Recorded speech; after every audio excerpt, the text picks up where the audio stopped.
Hello students, we are discussing the compounds of sodium, isn't it? Okay, in that one, now second one, okay, make it correction. This is one second one, okay. We have the second compound of sodium is what? Sodium chloride.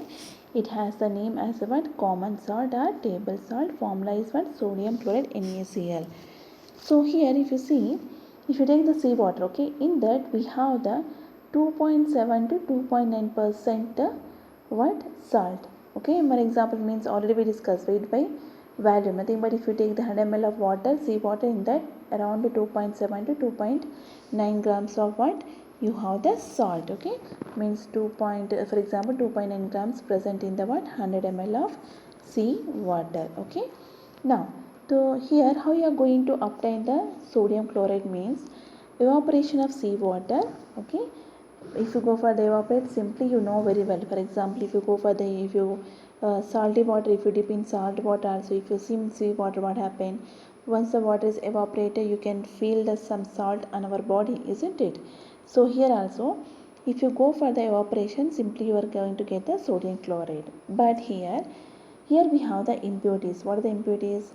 Here, due to presence of impurities like calcium chloride and magnesium chloride, it has deliquescent nature. Deliquescent means what? It's going to absorb the water molecule. That is called as a what? Deliquescent.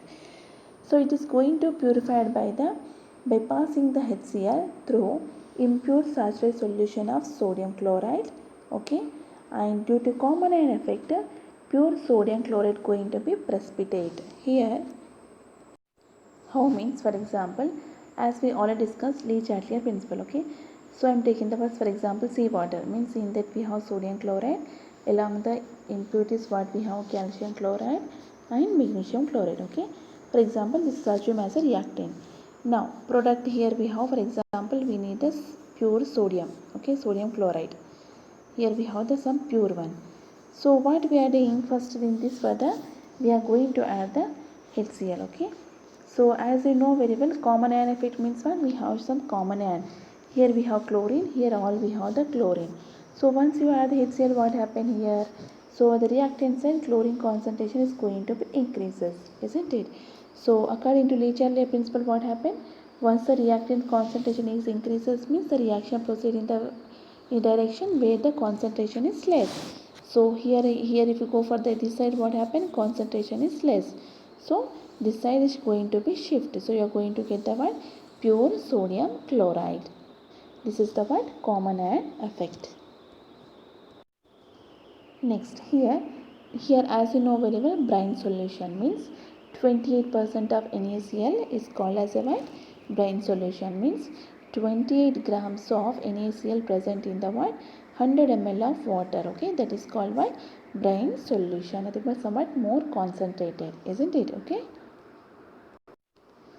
Here, during crystallization, calcium and magnesium chlorides being more soluble than the sodium chlorides remain in the solution. So what happened?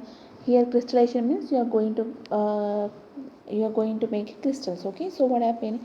Here this calcium and magnesium chloride impurities we have now, these are more soluble in water, so they are going to remain as such in the in the solution, nothing but water, and our sodium chloride is going to be come out. Okay, that is the why how you are going to prepare the sodium chloride. Here if you see the melting point, we have the melting point 1081 Kelvin. Okay, the solubility if you take the 100 grams of water, okay, in 100 grams of water it's going to, you can dissolve 36 grams of sodium chloride at what? 273 Kelvin, but you can assume as what? 0 degrees centigrade, isn't it? So in 100 grams of water you can dissolve what? 36 grams of sodium chloride. Let us see the uses. As you know very well, we are going to use what? This is a common salt or table salt in our home. Nothing but domestic purpose means what? Nothing but in our home. It is also used for the preparation of like compound sodium peroxide, sodium hydroxide and sodium carbonate. So this is about the second compound, that is what? Sodium chloride, compounds of sodium.